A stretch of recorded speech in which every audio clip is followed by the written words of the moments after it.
Hi everybody, now this is chapter 6, the house at Pooh Corner, and let's hope the video goes right through, but I think it may break and we might have to do this in 2 parts, but we'll see. Now this chapter 6 is called Eeyore Joins the Game. Okay, here we go. So Pooh invents a new game and Eeyore joins in. By the time it came to the edge of the forest, the stream had grown up, so that it was almost a river, and being grown up, it did not run and jump and sparkle along as it used to do when it was younger, but it moved more slowly. For it knew now where it was going, and it said to itself, "There is no hurry, we shall get there some day." But all the little streams higher up in the forest went this way and that way, quickly and eagerly. They had so much to find out before it was too late. There was a broad track, almost as broad as a road, leading from the outland to the forest. But before it could come to the forest, it had to cross this river. So, where it crossed, there was a wooden bridge, almost as broad as a road, with wooden rails on each side of it. Christopher Robin could just get his chin over the top rail if he wanted to, but it was more fun to stand on the bottom rail so that he could lean right over and watch the river slipping slowly away beneath him.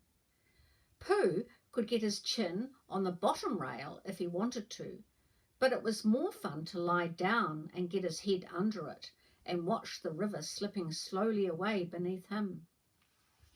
And this was the only way in which Piglet and Roo could watch the river at all, because they were too small to reach the bottom rail, so they would lie down and watch it, and it slipped away very slowly, being in no hurry to get anywhere.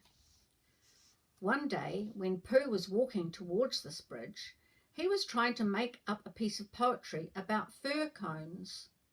Fir cones are like pine cones that we see in New Zealand. We call them pine cones, but over there they call them fir cones in their forest. So because they were lying about on each side of him on the ground, and he felt singy, so he picked a fir cone up and looked at it and said to himself, this is a very good fir cone, and something ought to rhyme to it. But he couldn't think of anything. And then this came into his head suddenly. Here is a mystery about a little fir tree. Owl says it's his tree, and Kanga says it's her tree. That sort of rhymes, doesn't it? Which doesn't make much sense, thought Pooh, because Kanga doesn't live in a tree. He had just come to the bridge, and not looking where he was going, he tripped over something, and the fir cone jerked out of his paw and fell into the river. "Oh, bother," said Pooh, as it floated slowly under the bridge. And he went back to get another fir cone, which had a rhyme to it. He was trying to find another fir cone that he thought might have a rhyme to it. But then he thought that he would just look at the river instead, because it was a peaceful sort of day.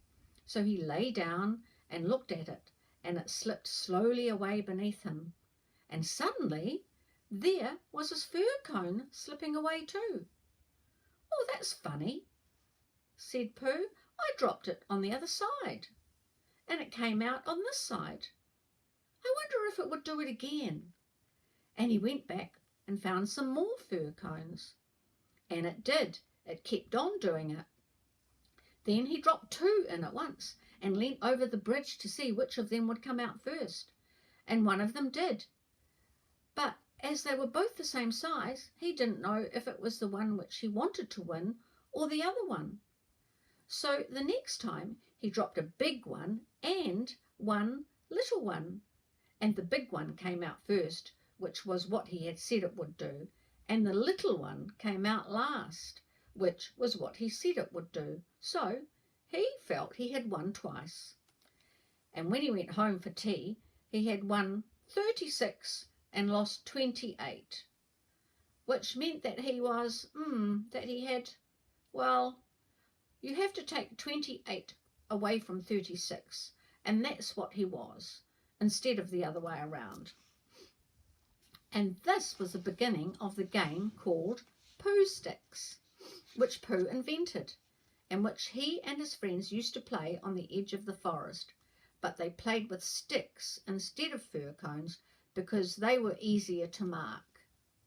Now one day, Pooh and Piglet and Rabbit and Roo were all playing Pooh Sticks together. They had dropped their sticks in when Rabbit said, "Go!" And then they hurried across to the other side of the bridge, and now they were all leaning over the edge, waiting to see whose stick would come out first.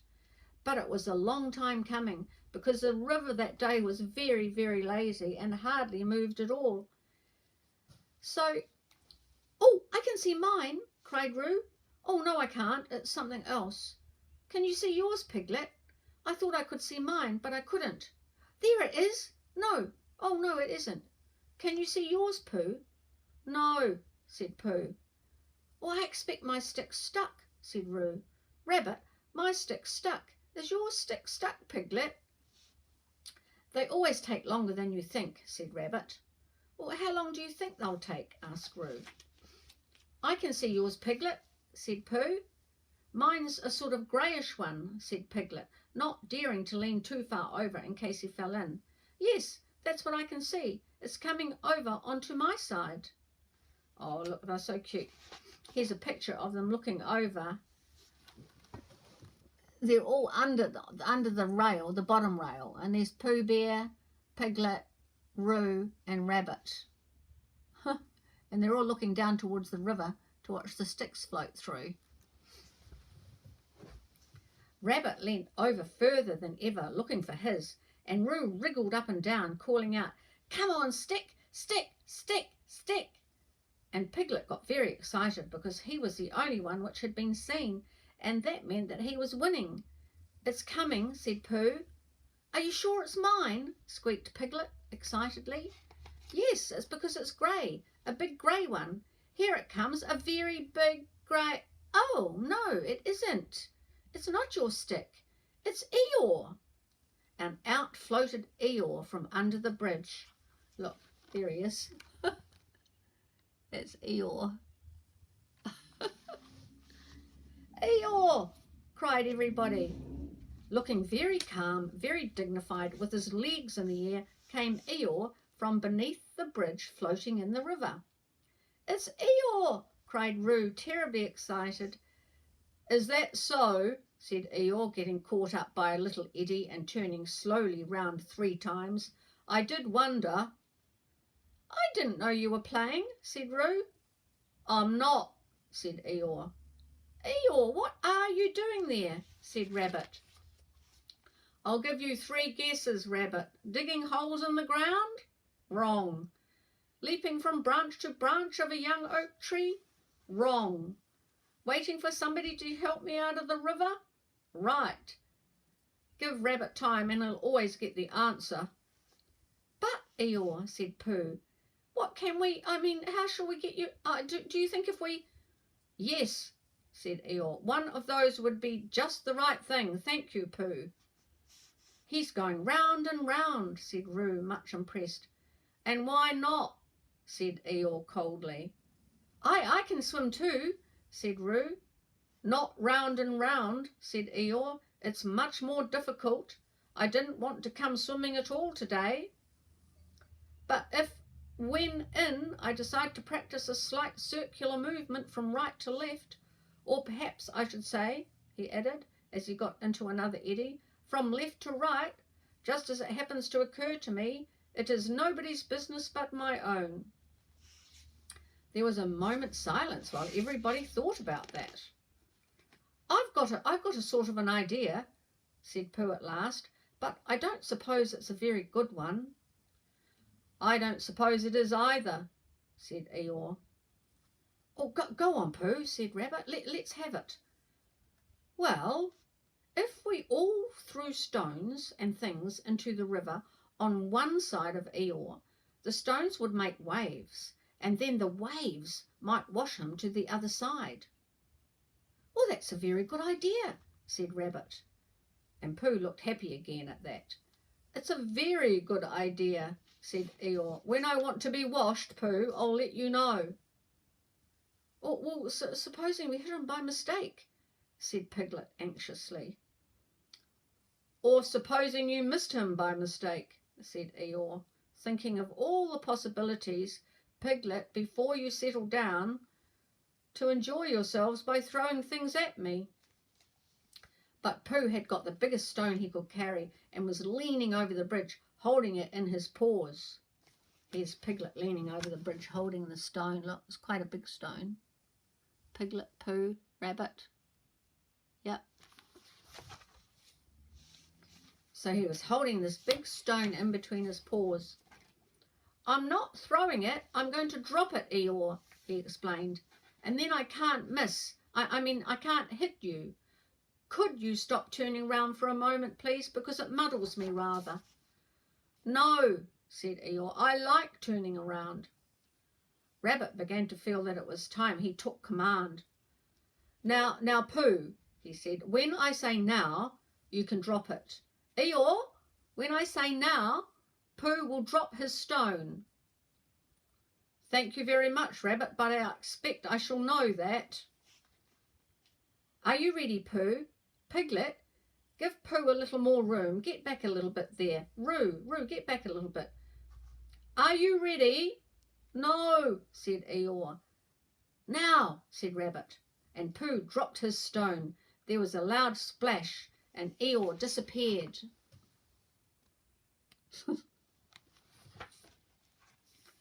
It was an anxious moment for the watchers on the bridge. They looked and looked, and even the sight of Piglet's stick coming out a little in front of Rabbit's didn't cheer them up as much as you would have expected. And then, just as Pooh was beginning to think that he must have chosen the wrong stone, or the wrong river, or the wrong day for his idea, something grey showed for a moment by the riverbank, and it got slowly bigger and bigger, and at last it was Eeyore coming out. With a shout they rushed off the bridge and pushed and pulled at him, and soon he was standing among them on dry land. Oh, Eeyore, you are wet, said Piglet, feeling him. Eeyore shook himself and asked everybody to explain to Piglet what happens when you get inside a river for quite a long time. Well done, Pooh, said Rabbit kindly. That was a very good idea of yours. What was? Asked Eeyore. Hooshing you to the bank like that. Hooshing me? Said Eeyore. Hooshing me? You didn't think I was hooshed, did you? I dived. Pooh dropped a large stone on me, and so as not to be struck heavily on the chest, I dived and swam to the bank. You didn't really, whispered Piglet to Pooh. You didn't really drop a large stone on him. I didn't think I did, said Pooh. It's just Eeyore, said Piglet. I thought your idea was a very good idea.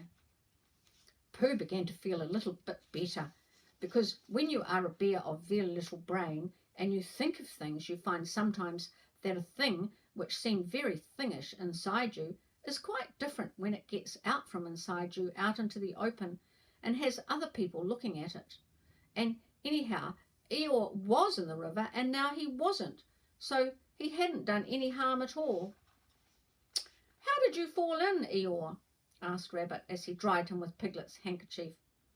I didn't, said Eeyore. But how? I was bounced, said Eeyore. Ooh, said Roo. Did something or somebody push you? Somebody bounced me. I was just thinking by the side of the river, thinking, if any of you know what that means, when I received a loud bounce.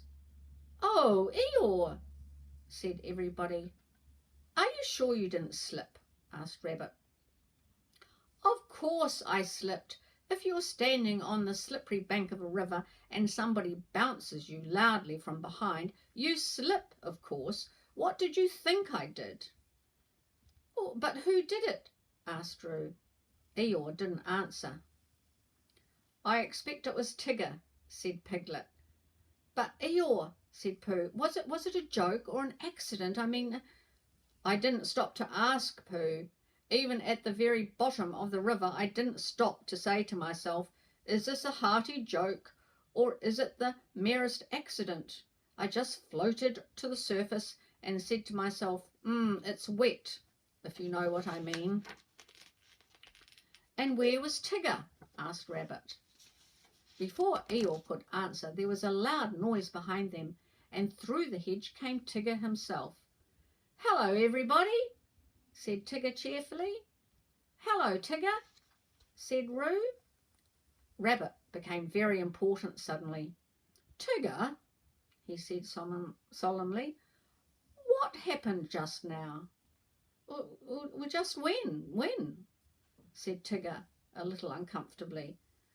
When you bounced Eeyore into the river. I didn't bounce him. You bounced me, said Eeyore gruffly. I didn't really. I had a cough, and I happened to be behind Eeyore, and I said, grub. Why, said Rabbit, helping Piglet up and dusting him off. It's all right, Piglet. It took me by surprise, said Piglet nervously, him coughing like that. That's what I call bouncing, said Eeyore, taking people by surprise. Very unpleasant habit. I don't mind Tigger being in the forest.